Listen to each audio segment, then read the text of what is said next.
Okay, today we're just going to go over the replays for my top 11 finish.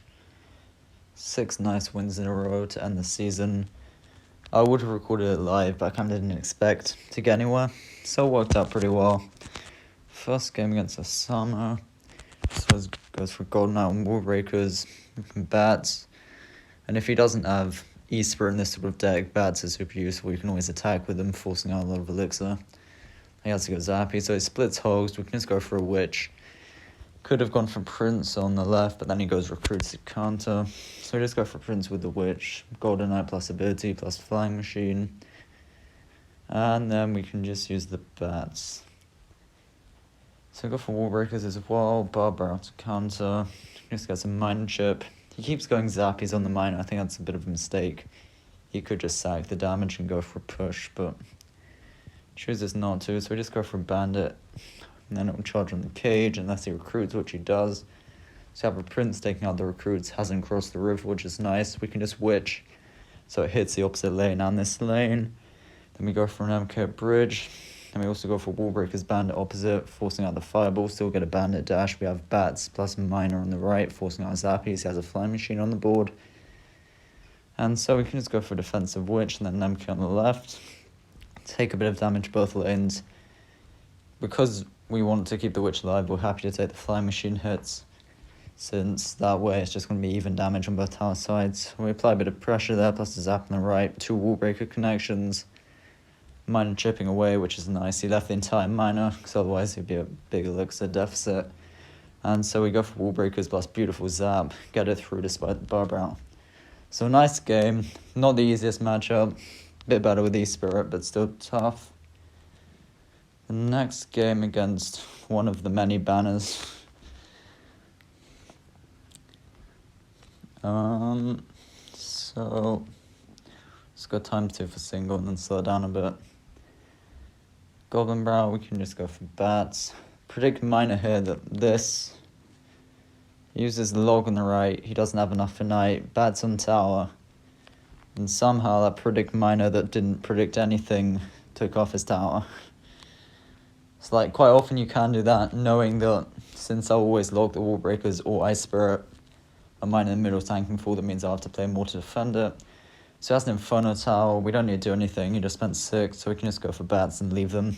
Could have gone for Miner there, but it didn't really matter. We just have the big Elixir advantage, so we want to keep that. And so we actually just go for Wallbreakers and then leave this MK. Then knowing that we're up Elixir, it would be the right position, the right idea to pressure, which we do. We go for a beautifully timed Zap, forcing out the Knight as well. And then we're still up Elixir. He goes in, which is a bit odd since he's going to struggle to defend this. So we use the Bats to tank for the Wallbreakers, knowing he'll log 2 connections. So up in damage both sides. And at some point, as much as I don't enjoy doing it, MK the back, yeah. That's just a good way, if you're able to play same lane, to conserve your Elixir advantage by just having something down. So apply some dual lane pressure. Some Bandit as well, he's going to struggle to defend. Prince charge, 2 Princes down. And just a nice overwhelm. With Knight Inferno Tower, it's a bit of a slower cycle, no 3-card cycle compared to the Mighty Miner. So, worked out pretty well. Next game against Morton for a 38, so that was nice. It's actually, it's a nice matchup, this one, but a bit, I don't know. With Poison, I'm tempted to say it's harder, because they can just poison the Witches, but then you can do stuff where if they had Fireball, you can just like go Bandit, Wallbreakers, Bats, Miner at bridge, which I probably do at some point, which Fireball will destroy. So I think it's harder to defend with Poison, easier to attack. And so Witch in the middle, it's so good. Just carrying the game. And also it's quite useful, you're always going to play a Witch in the weak lane tower, and then he wants to poison it, because he doesn't really want to have to defend a big push with the Witch, knowing he'll have to log that, and then won't have the log for Wallbreakers. So beautiful Wallbreakers on his end. Just go for Bats. I think I actually put this game to single speed. I don't really like watching stuff in single speed. I think it's kind of slow. But against Cycle decks, good player. It's good to be able to analyze the stuff. So we can just go zap on the Spear Goblins. He logs, he knows. But he has to go for minor there. Horrible wall breakers on our end, just playing them into it. Not even close to a connection, but then we know he's going to go for wall breakers. Again, he uses the bats tank for wall breakers, so nice Mega Knight timing. And we haven't taken much damage, which is a decent spot to be in. These sort of games, you tend to just always win by like 800 or so, but it's fine if neither of you have really done damage. And here, beautiful Prince hitting the wall breakers, tanking for the bats, hitting the minor also. I guess, yeah. I think it's better that you both have a lot of health and a little, because they've got the spell cycle that you don't. And it's a lot easier for them to catch the minor. And so just have Bandit, Spear Goblins in the middle, and we can just play Witch at the back. At this point we find out he has poison, and honestly it's fine. We have more health than we normally would in this matchup. Yeah, so we can go Bats, Wall Breakers, Bandit, minor at bridge. And yeah, he has to go Spear Goblins.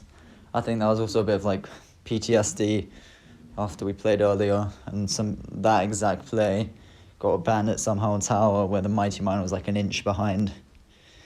And so nice Witch value there. He goes for poison, but then we can attack aggressively with the bats plus minor, plus a Bandit, and the Witch also taking out the Wall Breaker. Go for a zap. We're down a little bit. He's going to have to defend that Prince, so now we're up Elixir despite being down damage. And you can play dual lane in this, because like one good Prince charge is basically half the tower. So yeah, we just do the same thing, a lot of stuff at bridge, spam it all. Ban it also, because I'll end up destroying the Mighty Miner. We'll see what he has. Good wall breakers on his end. Put for bats, zap his bats. And he has Spear Goblins, end up dying to the Prince. He'll still take quite a lot of ban damage though. So he goes for Mighty Miner. I'd actually say that was an error. It didn't even really tank for the bats, and it seemed like a waste. So wall break for connections. He goes for dual lane, so we get a nice Witch in the middle. Actually, a beautiful Witch. That is why. Otherwise, I would have had to spend a zap as well if we had a mask. Plus, he goes for ability. Beautiful Witch. I mean, truly sublime. Just, oh, it's so good. Now we have two Bandits. That was quite satisfying watching them claw out the wall breakers. Maybe minor damage. And we can just go for Prince at bridge. Plus bats for his bats. Plus the zap, so he has to use his wall breakers defensively. And then we get a Prince charge plus Bandit dash on the right. And then we get a final Bandit hit, and that is game against Morton. So nice game. Well played with the Witches. Normally you might want to MK the back and go for MK Prince pushes, but in that situation we didn't really need to. And he was playing well with when he goes aggressive or not. So we didn't have so many opportunities to.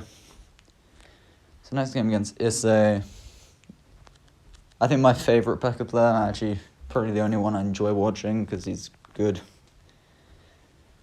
But we do one or two smart plays that kind of demolish him. And so this Prince the back, we know he's either going to have to go Ewiz, Ram Rider or Pekka. And then he goes back to the bridge. And there, we know once he's done that, we've got the Witch. The Witch wins us the game, right? Goes for Bandit as well. And then now we have an MK Witch push. And we will put Skelly's distracting the Pekka, which just won us the game. He can't defend that because we have the Bandit as well, plus the Witch still alive, even if he goes Ewiz, which he does. We then zap to take the Ewiz out, and it's tower. You can see how Witch kind of carries in here. He goes for Bandit, he goes for Ram Rider, he has nothing. Prince Wallbreaker's opposite lane. We knew we'd get more damage than that Ram Rider, and we got his tower down to 399. One smart play, right? We knew he didn't have any ground troops other than the Bandit, and he didn't have Elixir to play it. So we take the Bandit dash, and then we do ours to take his tower. And that's just a beautiful outplay. He went aggressive with the Ram Rider, kind of a mistake, because then he couldn't defend. And I feel like a lot of you would have defended that, but in that situation, when you don't defend, you take basically tower. And then you're in a 2-1 tower situation where you just have to defend for 40 seconds. And so, not the best Ram Rider. Plus we take out the Ewiz on the left. Still got a Baby Dragon, but now we know we can just defend. Rather than going opposite lane, because there's only 20 seconds left, so we just need to hold stuff up. He's trying his best, but yeah, nothing can really do in that situation. So really, really nice outplay. and the Witch winning us the game. You can see, if you didn't believe me, Witch is good. Witch is a good card. It's won us the game. It was incredible against Morton, to be honest. And this game as well, you'll see it again. An absolute moron. Cretin, really. Pretty sure he goes lava first play. And we don't even have the Prince in hand to punish, because then we're forcing out the Bobs or the Miner or something. And so we just do that. And we go for Prince it back. I'm pretty sure we missed the Witch. However, it doesn't matter. He uses his arrows there. And then here, he goes for Bobs. He doesn't have Zab yet. He does now, but he chooses not to use it. Bobs just died to the Witch. Witch just killed Bobs. We basically taken off his tower. We use a Miner to protect the Witch. Tower is on the Witch. And then he has to go for Miner plus Zap, and we're going to get a Wall Breaker connection here. And now we know he has no ground troop in hand, because he had to use them all against the Witch. And here, a smart play. The one time where I might have actually counted his cycle, not a single ground troop in hand, plus no Zap, Prince Charge, he can't stop it. And that is how you just win. Witch won the game, pretty much. One more hit on the Prince, and beautiful. So, yeah, it always forces an overcommit. You can see it's been quite useful. Also in that Recruits game at the start, it was very nice. Defending, getting the splash damage, forcing out the Flying Machine same lane so he couldn't attack with it. And, yeah, so that let us finish 11th in the world with, I wouldn't say the best MK deck, but it's a lot of fun. And if you want to improve, it's good, Witch spamming. Probably lost brain cells, but yeah, good fun. Anyways, have a good day, and I don't know, we'll see what the next video is.